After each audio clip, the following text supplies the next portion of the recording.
This is Global Order. I'm Hindol Sengupta.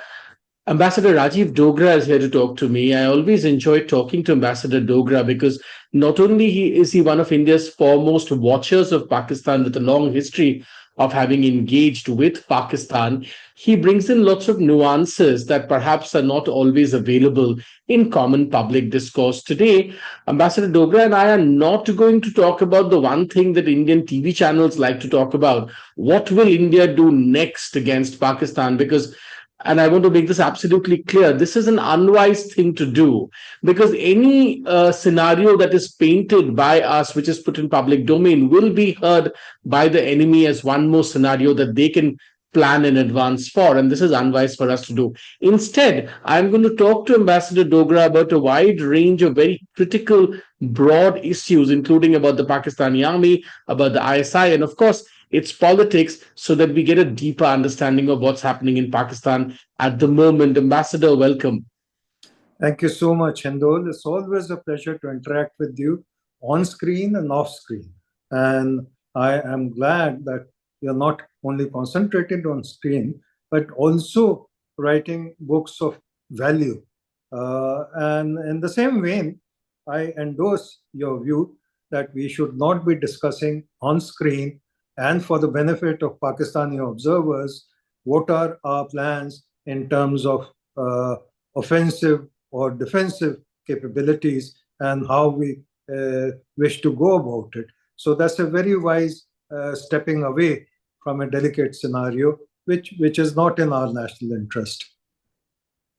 Thank you very much, Ambassador. Thanks very much. I want to begin then by asking you a question, and let's begin with politics, and we'll go into the army in just a moment. I want to talk to you a little bit about Imran Khan. Ever since this conflict began and that terrible dastardly terror attack happened in Pahalgam, the internet, the Pakistani internet, is absolutely replete with people talking about bringing back Imran Khan, who of course is in prison. Talk to me a little bit about how you see that scenario, because it seems quite clear that in this moment of crisis also, he's probably the most popular political leader of Pakistan. Unfortunately so. I have met and observed Imran Khan since my days in Karachi. He's undoubtedly a very handsome figure, but he was right from the beginning called M the Dim. So that is about his intellectual capability. But, you know, people are mesmerized by appearance rather than by substance. And that Imran Khan is an example of that. And so are a large section of the youth in Pakistan. I'm saying youth because till Imran Khan phenomena, Pakistan and its politics were largely driven by two.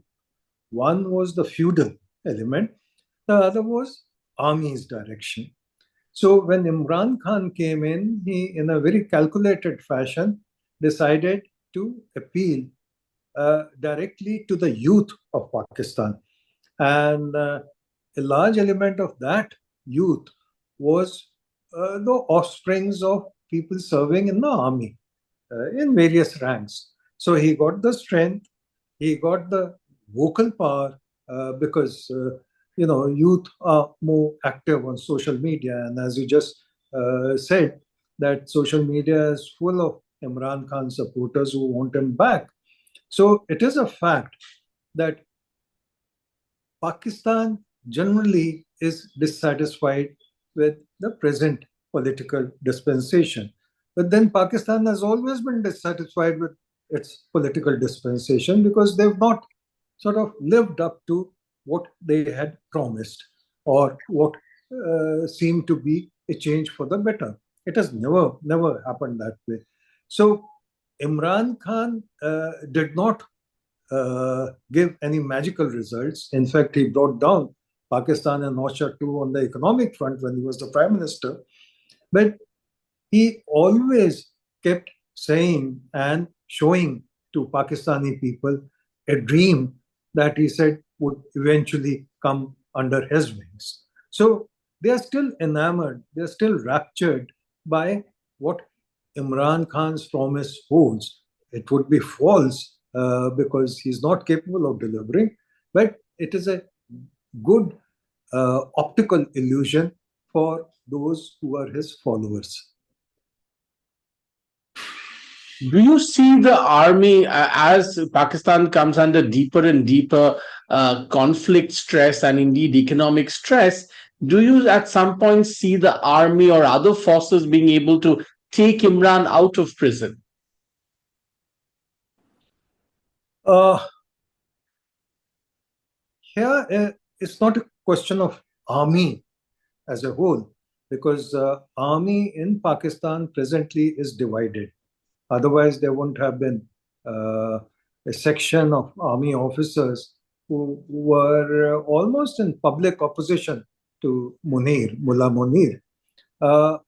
So, army as such would not be unanimous in keeping Imran in prison. In fact, even today, as we speak, there are army officers who think it is not just to keep him in prison on some made-up cases, some genuine cases. They think he's suffered enough, and they cite Nawaz Sharif's example, where he was allowed to go for medical reasons to London, which they say were not medical enough. But Munir has a personal issue with Imran Khan. And if I have read Munir correctly, he's a vengeful person. Recall, for example, the way he was almost ballistic and almost, unbalanced when he made that speech to non-resident Pakistanis and talked about Hindus. That's not the behavior of a normal general or a balanced general. That is the behavior of a mullah. That is why people call him Mullah Munir. So long as Mullah Munir is there, I don't see Imran Khan getting out of jail. This is the right point to segue into a conversation about the very nature of the Pakistani army, ambassador, because there are a lot of questions. Of course, so many books have been written about the army, but today the Pakistani army is in a very critical juncture. All assessments suggest that they do not have enough capability to keep growing the army in the way that they want. There is terrible political pressure. Of course, there's conflict with India now.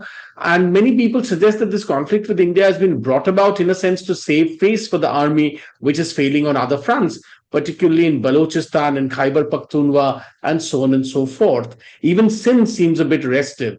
So the army is in a very, critical and interesting juncture. Now, some people say, there's this whole bluster that the Pakistani army always does about nuclear weapons.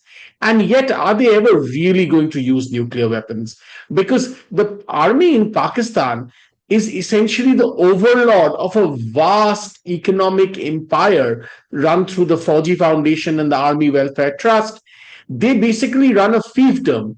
So, all of these put together, how do you see the Pakistani army as it exists today? And is it really true, Ambassador, according to you, that they are the final word in Pakistan's decision making? Or is the situation more complicated than that?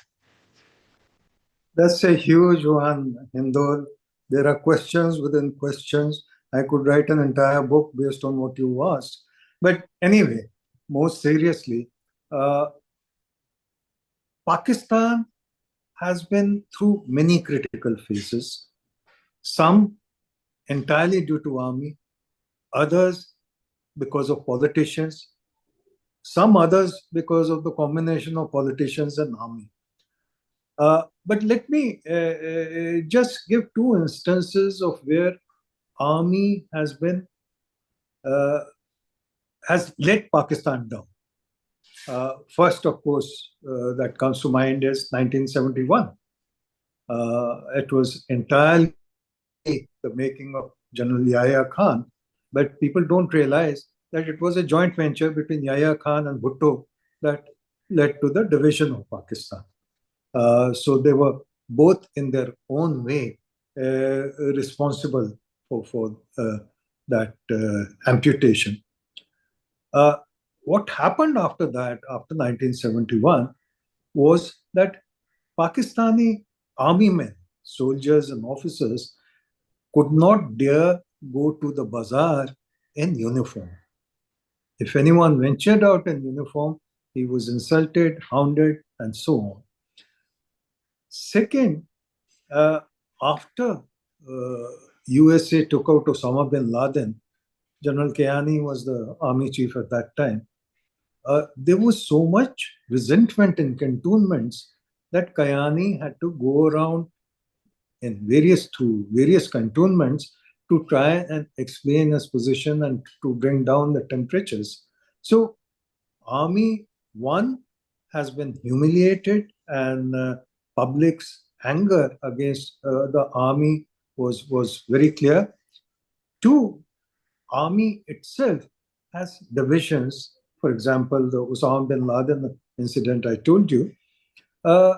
So, number one, army is not a united front. It at any given time, there are sort of differences between the Punjabi officers, the Pathan officers, and Sindh and Baluch. The less talked about, the better.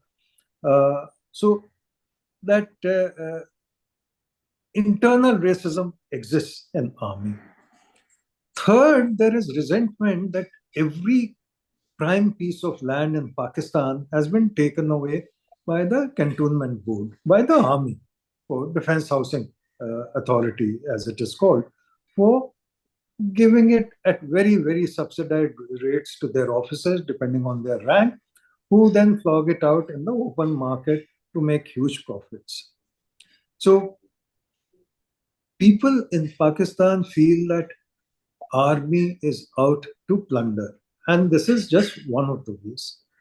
Second is the army's involvement in smuggling. For example, if petrol is being smuggled from Iran into Pakistan, then army has a hand in the till. Third is this huge army industrial complex where army officers, retired army officers principally, are heading those establishments. So once again, that's a source of resentment for the normal Pakistani people, because that means so much less job opportunities for their own youth or their own middle-aged people who may be equally, if not more, capable of running an industrial unit. So that is one aspect of the army. The other aspect is your question about army's relationship with the politician of the day. Now, that depends on the personality of the politician. For example, Nawaz Sharif, he was the prime minister thrice of the country, and in each of those terms, he got into conflict with the army chief. Maybe in outside observers' opinion, rightly so, but in effect, he was not always successful.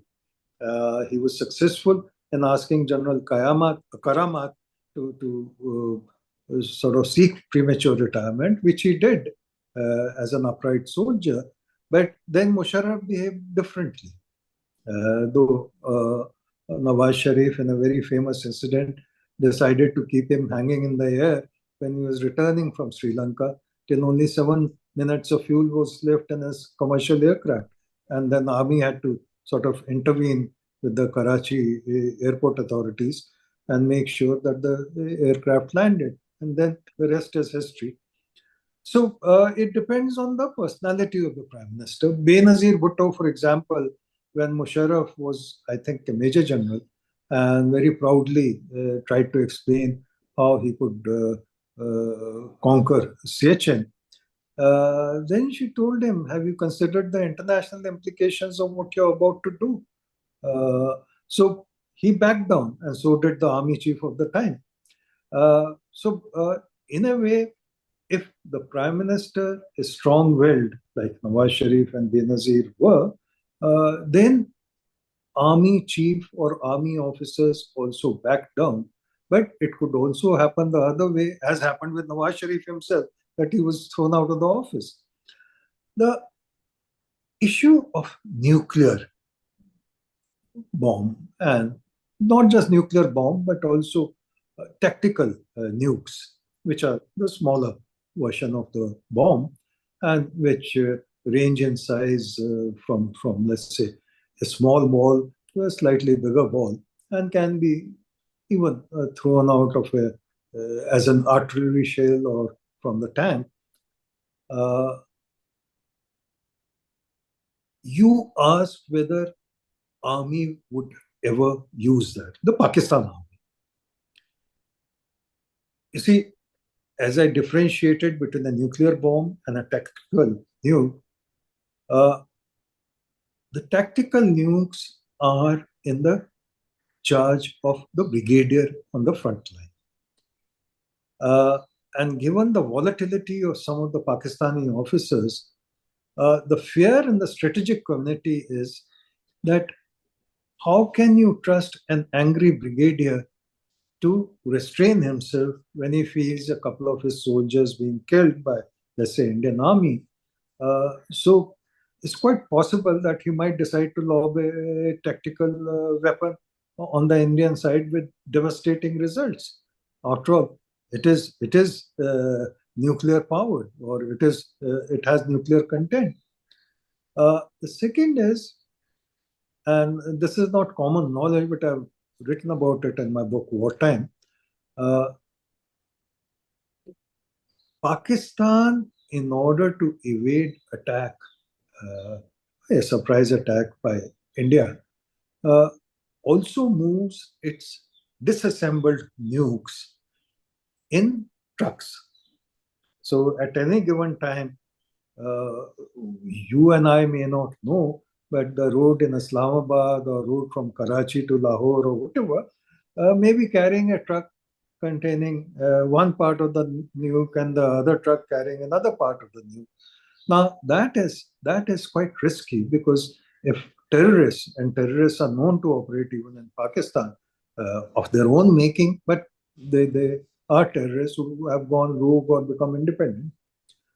If they happen to seize these trucks, then God only knows what might happen. Third, the question of the army itself. I'll recall to you the incident during the Kargil conflict when Nawaz Sharif was called to Washington on 4th of July, 1999. And finally, in exasperation, because Nawaz Sharif was either too scared of the army or reluctant to agree to the terms that Clinton was dictating. So finally, in his exasperation, Clinton got fed up and he said, "Do you know, at this moment, even as we are speaking, your army is preparing its nuclear option." Now, that sent shivers, as was described by Americans, Bruce Riedel and I think Clinton himself to his colleagues. That shook Nawaz Sharif. And that is when he decided that, yes, Pakistani army would withdraw from the heights they had occupied or were still remaining on some of those heights. So the answer to your question is, yes, Pakistan army is of such a volatile nature that you cannot say for sure that it will not use the nuclear option. In fact, the possibility is that in case the damage to Pakistan or defeat of Pakistan army is such that it becomes embarrassing to them, whatever be the dimension, they could easily reach out for their nuclear option. I have two questions on this, if I may, Ambassador. The first one is that it is because of the existence of these tactical nukes that India, even though it was never explicitly, as has never explicitly been explained, India, in a sense, it is widely believed, will develop something called the cold start doctrine. Now, I want to ask you whether this doctrine is still valid and indeed enough to tackle the situation as you explain it. That's number one. And number two, the other question that I want to ask you is a little more immediate. There has been muttering and conversations within the strategic community that perhaps the Americans in the recent past have forced the Pakistanis to keep their nukes demarried, so to speak, as in the delivery mechanism and the warhead are not together. So that, any, the kind of knee jerk reaction that you just explained does not happen in haste or hurry. Do you believe that? So, two questions. Well, firstly, on cold start doctrine, we are getting into the area which we don't want to get into. So I'm not going to speculate on that. As far as decoupling is concerned, I have explained that the trucks carry decoupled nuclear weapons, and in most countries, the nuclear weapon is decoupled because there's always a risk of contamination or there's a risk of misfiring when the people at the top do not want it. So generally, it is decoupled. So that's not an issue, and nor is it an issue of time because even decoupled weapons can be assembled together quickly. That's not a problem. The problem is the mindset. What is the mindset and what is the decision-making process?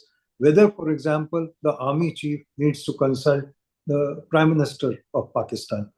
As I mentioned about the Kargil incident, it was quite clear that army chief does not bother to consult the Prime Minister, or at least Musharraf of that time thought it not necessary to consult the Prime Minister. So it depends on the character and the personality of the army chief of the time, because by and large, army chiefs in Pakistan have been running independent kingdoms, and under Mullah Munir, that seems to have become even more so.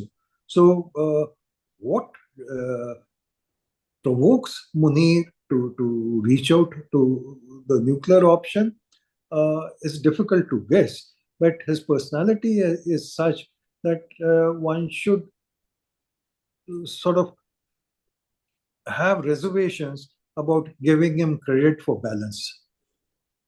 I think that's a very, very important point, and I think that should be read, underlined in red, as it were. I want to take this conversation to one more point before we move to the ISI, which is the last thing I want to discuss with you today. It is true that Asim Munir made those ghastly statements, especially about, and a lot of people wondered, he has Hindus living in his country. How is he saying things like this? But as you said, that he's ideologically perhaps driven in a particularly radicalized manner. But there is also, and some people pointed this out, that there is also an economic angle to this, because if you remember, he was talking essentially to what we would call NRIs, essentially groups of Pakistanis who live abroad, and many of them high net worth Pakistanis, so to speak. And Pakistan has, for all practical purposes, become an aid and remittance economy, because its economy otherwise is in such shambles that a lot of money comes from remittances and aid. And he was perhaps trying to fire up the NRP, the non-resident high net worth individual, Pakistanis, to send even more remittances. Do you buy this argument? Well, if one is charitable to Munir, yes, one would buy that argument. But if one is dispassionate about Munir and his statement, his entire manner of delivery, his style, his face, his voice, was one where you were left wondering whether this man is fit to be the chief of any army of the world. And if his aim was to get money or remittances in an increasing fashion from non-resident Pakistanis, then any sane Pakistani would first wonder, why should I send more money when Pakistan is likely to face another war or force another war with India? So in such unsettled conditions, why should I waste my money? So I think the entire approach was wrong, but that is their business. That is for them to decide.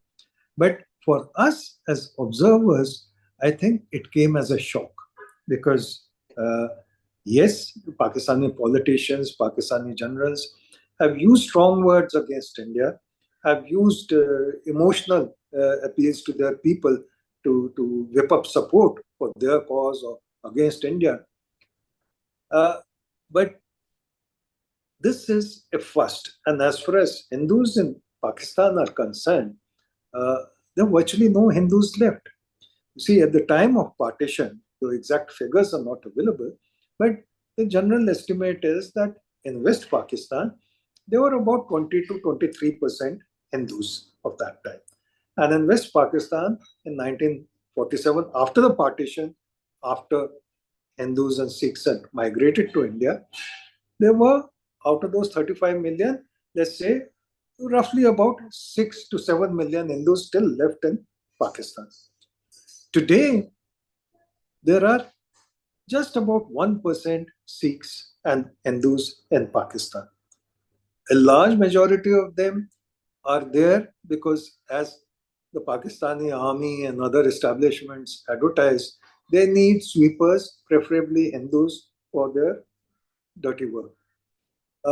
So Hindus are there either for them or for the feudal landlords in a category called haris, that means slaves who are kept in chains. I have personal experience of talking to feudals in Karachi and being told that bluntly. So Hindus virtually don't exist except as miserable part of Pakistani population. Uh,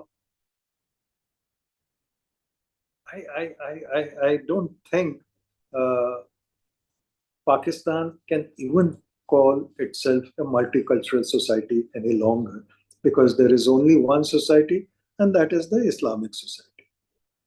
And actually, many Pakistanis, you're absolutely right. Many Pakistanis worry, and this is perhaps why there's so much restive action in that country, that essentially it is becoming a basically West Punjabi society.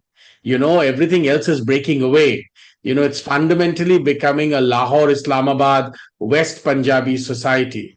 I want to move to talking about the ISI, Pakistan's infamous Secret Service agency. Now, for the first time, an ISI chief has become National Security Advisor, which, as you were telling me right before we began speaking, is a relatively new post even within the security architecture of Pakistan. What do you make of that? Let's begin there. Well, firstly, this is a sudden announcement. It came after 22nd April. So that means it's a knee-jerk reaction. One way of interpreting this is that they want their man there in Prime Minister's office, even if it is part-time, to keep a check on him. And that is quite clear. In fact, the Prime Minister's office, his residence, has traditionally been bugged by the ISI. So why did they need the ISI chief to be physically also around is a matter of guesswork. But my guess would be that they do not want Prime Minister reaching out to the world leaders or taking political decisions that they feel may harm their larger or upset their larger plan vis-a-vis India. Which also brings me to another question. Maybe I'm anticipating your question. Another thought that why did they do Pahalgam at this time? Absolutely. I was going to ask you that. Please go ahead.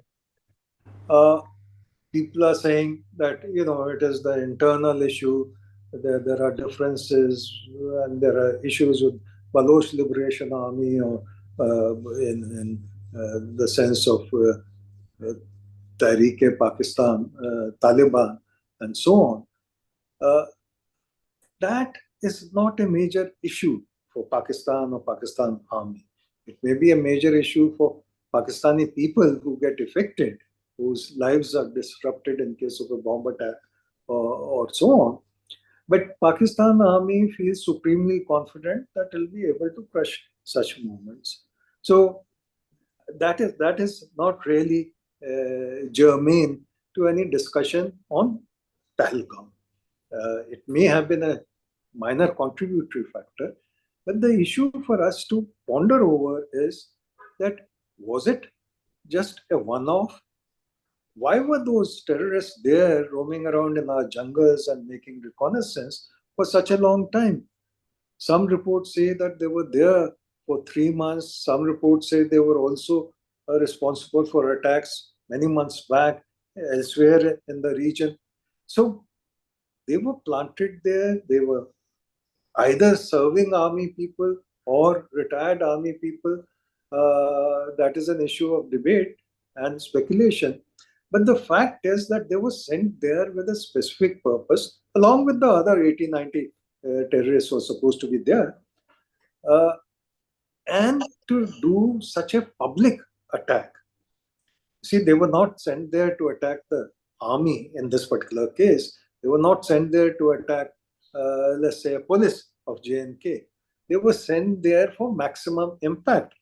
And they were sent with deliberate instructions that don't handle women and children, kill only the men, so that there are people who spread the message of that horror. And the media also carries reports about the planning and execution of the entire operation. The follow-up thought is, what after this? Because they would have game planned it. And ISI plus army would have thought of the steps thereafter. After all, there are precedents where India has reacted, whether through surgical strike or through Balakot. India has reacted whenever there has been a major terror attack like this. So, it really sort of beggars belief that they would have just taken an impulsive step and said, okay, do Pahalgam and then come back, we'll keep the dinner ready. That is not how these things work. So the issue is whether they had gamed the entire operation in such a way that India is provoked into an attack. Pakistan, and the follow-up thought is that Pakistan probably wants such a thing to happen so that it can, after that Indian attack, counter response and then get to the escalation ladder. So I hope I'm wrong. I hope it doesn't happen this way, because wars and conflicts only result in suffering on both sides. But we have to think about these possibilities without going into specific details like the TV warriors. I have one last question for you, Ambassador, if I may. One of the things that has startled many people is the evidence of Hamas propaganda and Hamas infiltration into Pakistan-occupied Kashmir and now also spilling over to Indian Kashmir. There has been for many years this dastardly attempt to connect what's happening in Palestine with Kashmir. There has been a hard left academic move towards this. On ground, there is tremendous propaganda among radical Islamists about this to connect these things. How worrying is this, according to you? Well, I do not have direct knowledge or evidence of Hamas coming in, training, and supporting Pakistani terror activities. But the experience of the last 30 plus years of Pakistan's deep alliance with terror networks across the world makes one wonder about the extent of it. After all, Al Qaeda was an international operation. And now Pakistani themselves at ministerial level are admitting that yes, it was a joint venture between America and Pakistan. And then they added gleefully that not just America, the other countries in West also. So Pakistan, when it created Al Qaeda, had Osama bin Laden, who was Saudi Arabian. It also had others who were Egyptians. It also had people from Tajikistan, from Uzbekistan. So it was sort of a multinational engagement. Once you start that, then you have contacts. and then you learn from each other on the latest in terror technology and terror manipulation.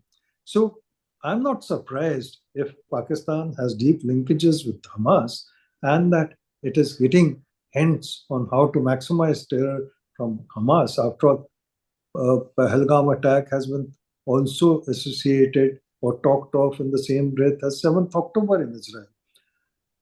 The other big worry is the support it is rumored to be getting from Turkey and Azerbaijan besides China. Turkey has some of the advanced drone technology. Even a stealth drone is suspected to be in the final stages of operation. So Pakistan has got all the negatives of the world to its advantage in any confrontation with India. I must ask you this as the last question. That Turkey was veering deeper and deeper into an alliance of some sort with Pakistan was apparent even when Pulwama happened. I remember writing about this, and yet at that time, many people within the administration in India, including IFS officers, seemed to believe that no, Turkey was our great dear friend in the Middle East. I wonder why you think this exists. I mean, surely it was apparent even all those years ago that Turkey was consistently in every platform taking the side of Pakistan on extremely critical issues, including that of terror. Did we drop the ball on this? Did we get deluded on this? Were we, given false assurances that clearly haven't come true? Well, I was handling Turkey when I was a serving officer. And I had also gone with Prime Minister Vajpayee to Turkey. And I can tell you, I have watched closely Mr. Erdogan from the time he was Prime Minister and now later when he became President. And I would not trust him. I'll give you another instance. There's a photograph or a video clip of Prime Minister Modi at one of these G20 conferences where Erdogan's wife was also there. You just have to look at the expression of I've seen that video. Yes, I've seen that video. And then if anyone thinks Turkey is a friend, then I think he's living in a world I would rather not be in. Turkey has very well put. Very well put. Turkey has always been a difficult friend from the times I can remember when I joined the service long back in 74.